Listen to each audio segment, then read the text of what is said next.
Hey Siri, what should we fear most about AI? Okay, before you science nerds jump at me, let me explain where I'm coming from. We hear the term AI a lot these days, but what does it really mean? Because it seems like everyone has their own definition. My twin brother who works in cybersecurity insisted that Siri and ChatGPT aren't real AI. But then I talked with a friend who researches AI and he told me no, they're definitely AI. And that sent me down a rabbit hole of research. And surprise, surprise, I got more confused than ever. So if you're like me, a non-scientist, let's try to clarify this. A very simple definition would be that AI, or artificial intelligence, is just about making machines do what normally requires human intelligence, like recognizing faces, playing chess, or even helping your email filter out spam messages. So from what I found, Siri is an AI, but maybe just not as smart as we might think. Siri is what's called narrow AI, which means it's specialized in specific tasks, like answering your questions. But it can't really handle tasks outside of that.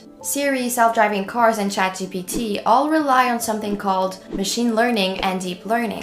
Of course, I won't go too much into details about these scientific terms because they're quite complex. And to be honest, I almost lost all my brain cells trying to even understand this. Plus, I'm not qualified enough to try to explain all the science behind AI. So, to get back to our topic. When you look at Optimus, it might remind you of those robots we see in science fiction. AIs that walk and interact with human beings. And Optimus does look quite impressive because of its physical abilities. But it's still what we call narrow AI. So while I think we could say that Optimus is a step forward in robotics, it's far from what we could call AGI, or Artificial General Intelligence. An AGI would be an AI that can think, learn, and understand across many different areas, kind of like a human. But I also learned that AGI doesn't have to look like a humanoid robot. It could actually just be a software running on a computer. So I guess if we were really able to create AGI, it could look kind of something like Jarvis from Iron Man. But as cool or terrifying as that sounds, this vision seems closer to science fiction than to reality. From what I understood, creating AGI is a very complex challenge. So while many companies like OpenAI or people like Elon Musk are working on pushing AI further, we're still far from creating something that looks like Jarvis. Another type of AI that we see in movies like The Terminator that terrifies most people is what we call artificial superintelligence, also known as ASI. ASI wouldn't just be able to match human intelligence but could exceed it, leading to something called superintelligence. Some scientists, like my friend, roll their eyes when we talk about ASI in general, and even worse when we talk about it taking over the world, because it's a scenario that assumes that AIs could think. But whether an AI can truly think is a whole other debate that raises a very philosophical question. And well, if you know me, that's more my cup of tea. So before we see if AI is an ally, a threat, or maybe even something else that we should fear more than AI taking over the world, let's explore the philosophy behind what AI is and isn't. Back in 1950, Alan Turing tried to answer a very hard but simple question. Can machines think? It sounds simple, but when we start to ask what we really mean by thinking, it gets hard to answer. So instead of focusing on that, Turing came up with a brilliant idea that became known as the Turing test. If a machine can have a conversation with a human judge and the judge can't tell if it's a human or a machine, then we could say the machine passes the test. And that's literally how Turing bypassed the philosophical question about whether machines can think, and instead focused on their behavior. But let's try to answer the initial question. What does it really mean to think or understand? Hume, in an inquiry concerning human understanding, argued that human understanding isn't just built on ideas, but comes from lived sensory experiences, what he called impressions. In other words, we don't just observe patterns, we experience them. Both human and AI are excellent at recognizing patterns, whether it's predicting the weather, solving complex problems, or even mastering a game like chess. But the way we recognize and understand patterns is different. While AI can process huge amounts of data, spotting correlations and making decisions with speed and accuracy that often surpasses human abilities, it doesn't truly understand these patterns the way humans do. For AI, patterns are just data points, ideas without any sensory or emotional context. We could think of it this way. AI can read every book ever written about love, analyze romantic patterns, and predict outcomes in relationships, but it can never fall in love. It's the difference between reading about love and actually falling in love. This is kind of what Searle explained in his thought experience, The Chinese Room.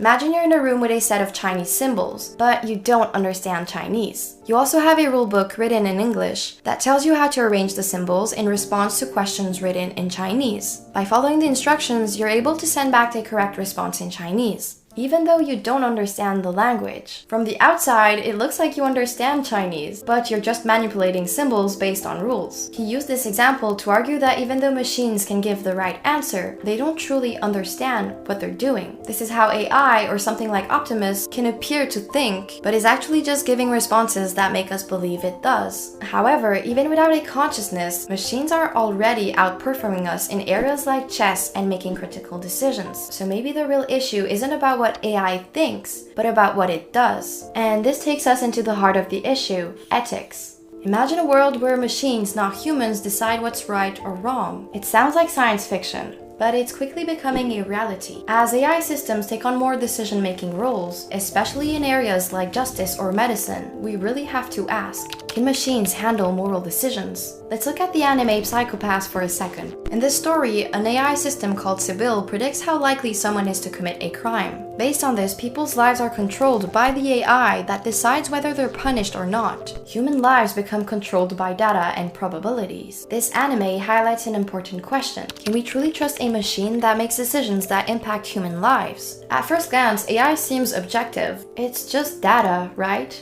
But that's where the problem starts. AI systems rely on huge datasets, and often these datasets are expensive to build. Sometimes they're even bought from other sources without fully knowing what biases are built into them. For example, if an AI is trained on data where a certain group, like African Americans, is disproportionately linked to crimes, it will likely reinforce those harmful biases. In other words, AI can amplify the very problems we hope to solve. Humans are raised with biases too, but we have the ability to change and reflect on them. And like we saw, AI doesn't. It's stuck with whatever data it's been trained on. Once bias is programmed in it, it stays there. If we go back to Psycho-Pass, it also shows the contrast between human emotion and machine logic. Akane Tsunemori, a police officer, ends up meeting individuals who are labeled as potential criminals based on Sibyl's predictions, but some of them end up not actually being dangerous. While Sibyl relies on data that we saw can be biased, Akane begins to question the system as she becomes more influenced by her empathy and understanding of human beings. This also raises a crucial ethical question about the reliability of AI in assessing moral situations. Because us humans don't just rely on logic when making decisions. We think about how our actions affect others. But AI can't do this because it doesn't have empathy. It doesn't care about the consequences of its actions, because it can't feel or understand human emotions. An AI follows its programming no matter the ethical implications, which can lead to morally questionable decisions. When it comes to human ethics, intention matters. Why someone does something is often more important than what they actually do.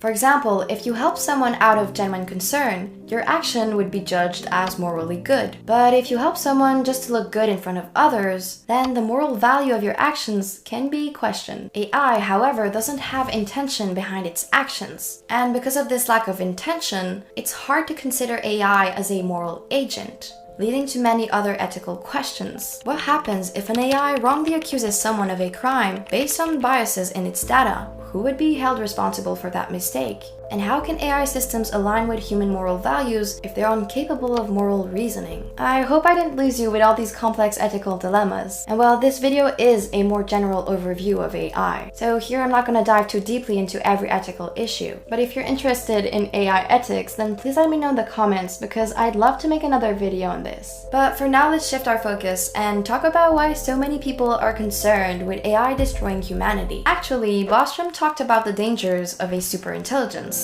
an AI that could potentially act in ways we can't control. But some scientists think that AI taking over the world is far from happening, if not to say impossible, because as we saw, it would require AI to think, and that's closer to science fiction than to reality. That being said, while we might not be able to create a super intelligent AI, narrow AI is already making decisions that have consequences. And a friend of mine that works in ecology brought another interesting perspective. He pointed out that even if we're capable of creating a super intelligent AI, it might not really matter, because we're consuming the Earth's resources so fast that we might not even have enough left to support the infrastructure AI would need. Also, I think it's important to remember that AI systems depend depend on huge data servers that demand massive amount of energy. In an ironic way, it wouldn't be AI's lack of intelligence that would keep it from destroying humanity, but the fact that there might not be a decent world to live in the first place. So am I scared of ASI? Well, not really. Because I think that's not the only danger that's quietly creeping up on us. The more we push AI to be more efficient, more productive, and logical, the more it looks like we're starting to value those traits in ourselves. Celebrating productivity over empathy and logic over emotion. Optimizing ourselves to fit into a world driven by data and algorithms. But what happens when we start valuing efficiency over connection and logic over empathy? A world where logic and productivity are prized, and where everything around us pushes us to be faster and emotionless, just like an AI would be. And doesn't this remind you of something we see a lot in self-development? You know, toxic masculinity. Okay, maybe the connection doesn't seem very obvious, but I think AI reflects very well how we as people are becoming less human and more robotic. For men in particular, there's this pressure to suppress feelings like a machine would. Figures like Andrew Tate loves to promote the idea that being a real man means embracing dominance and being focused on winning at all costs. But what does that say about our humanity?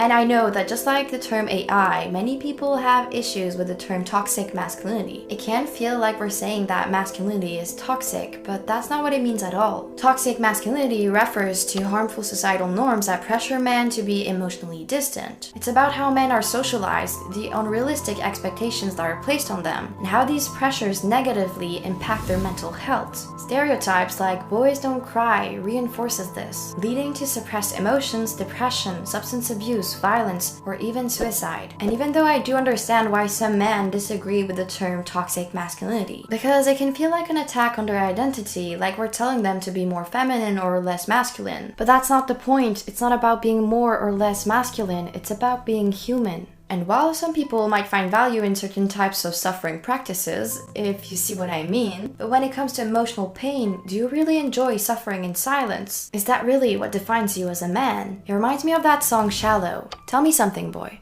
Aren't you tired trying to fill that void? Or do you need more? Ain't it hard keeping it so hardcore? I love this song, and I really think that these lyrics show how exhausting it can be to keep your emotions locked up. Personally, I'm drawn to men who are open with their emotions, who don't hide who they are. Maybe that's because I have a twin brother, and that I've always secretly hoped that he would let himself cry more, or at least show a little bit more his emotions instead of hiding them.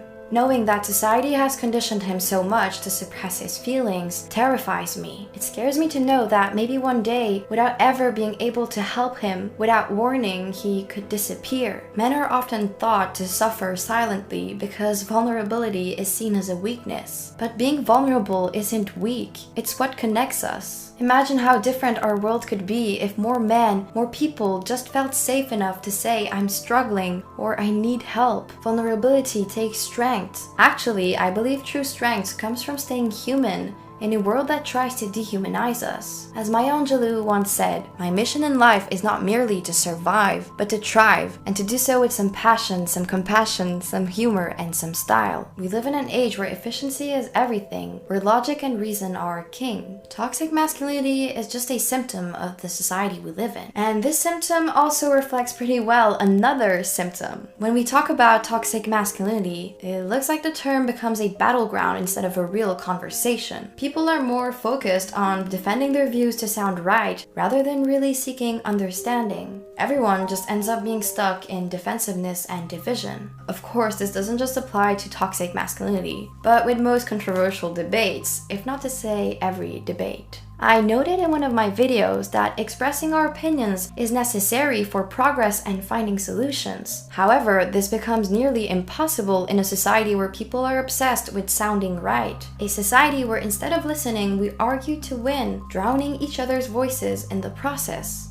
And platforms like YouTube, which often rewards controversial opinions because they get more attention, doesn't help with this issue. This phenomenon has been well explained by Byung-Chul Han in his book Non-Things, where he says that we have drifted away from the real world. Instead, we're consumed by constant notifications, updates, and digital noise of social media. Something that Paulo Coelho must be terrified to see, as he pointed out in The Alchemist how silence is sacred when he wrote about the language without words, referring to our intuition intuition that helps us understand the world without a sound. You know, the way you can just tell that a friend is nervous. But today we've drowned out those quiet moments with constant noise. Instead of listening, we just swipe through news, TikTok dances, or whatever comes next. Just like we end up swiping in real life during conversations, listening to respond and not to understand. You know, that moment where a friend talks to you about something, but you were just nodding your head thinking about your next response. Relationships have become transactional, with some people collecting friends to fill a void they don't even understand. So while some worry about AI taking over the world, maybe that's not the real problem. I would say that one of the major problems is the ethics surrounding AI. But what worries me just as much is not if AI would be able to think, but us becoming more like AI. Because love, friendship, and community requires us to listen and have empathy. But in this digital age, we've slowly forgotten how to do this, losing the ability to understand ourselves and others. Just so we're clear, I'm not saying that we should abandon technology altogether. The technologies we have are very impressive and can be great tools. But just like with most things, we need to be mindful of how we use them. Remembering in this noisy world to find time for silence, to always sharpen our discernment, but mostly to make sure that we connect in real life with people we love. Because AI will never have a soul, but we do, and it's our job to protect it before we give it away for a life of cold, calculated logic. I think we need to remember to value what makes us human. Our intuition, our empathy, our ability to love, to cry, and to care. Because that's something that no machine will ever be able to replicate. Or at least not yet.